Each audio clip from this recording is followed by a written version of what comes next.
Namaste from Dhananjay Kumar, and thank you all for joining this journey to approach great minds. In this video, I have a few quotations on the subject power. Now, before I begin, to clarify one point, that power can be of many kinds. Power that we seek.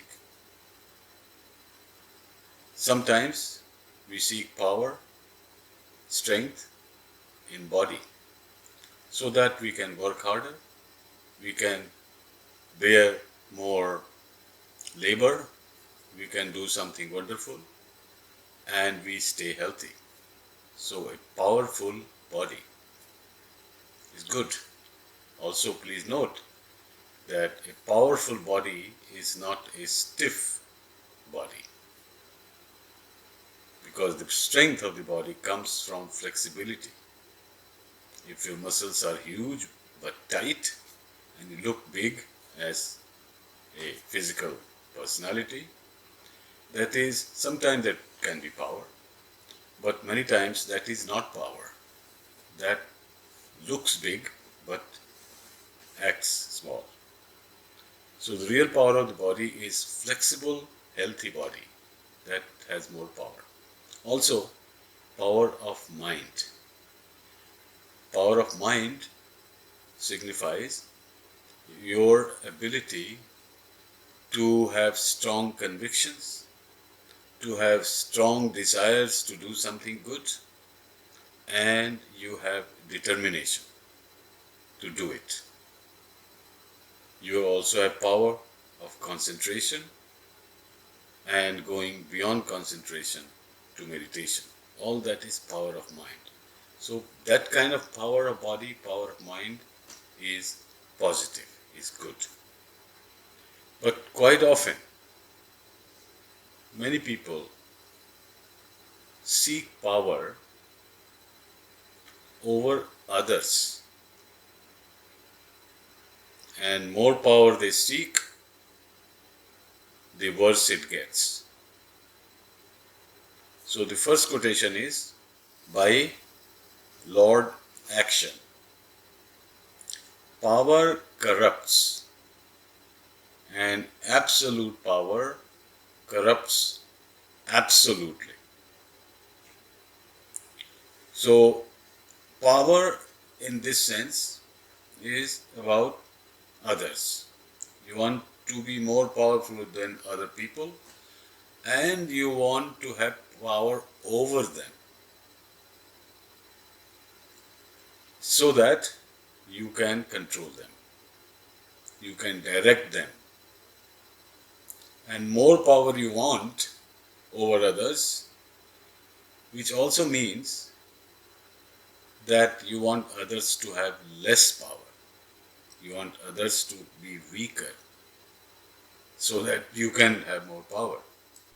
And you continue on that path more and more and more until you have absolute power, which makes other people powerless. You are the only one with absolute power over them. And then corruption reaches its height. Corruption means things are not done in the right way. There is some pollution and corruption inserted in between, and you are, in order to gain more power, people tend to get more corrupt. There are exceptions, however, and exceptions happen when the power is sought to serve others, not control and manipulate others. So power, if it is desired to serve and make their life better, and more power you have, more you can serve and more improve the society. That is positive. But if that happens, wonderful. Hopefully those people who gain power will also be more intelligent, because if unintelligent, if stupid people get more power, you can imagine the result. So power corrupts, and absolute power corrupts absolutely. The second one is by Swami Vivekananda. Power is what slaves want. Power is what slaves want so as to make others slaves. So, how power is what slaves want? They are slave of what? Of whom? They are slaves of their ego, because more power further heightens their ego and they kind of feel better.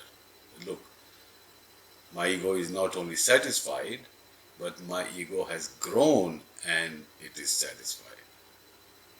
So power is what slaves want. You are slave of the self-image.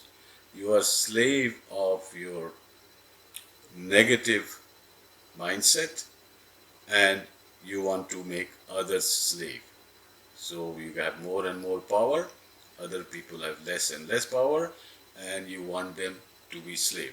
First of all, anyone wanting to enslave others is a slave of his own impurities of the mind.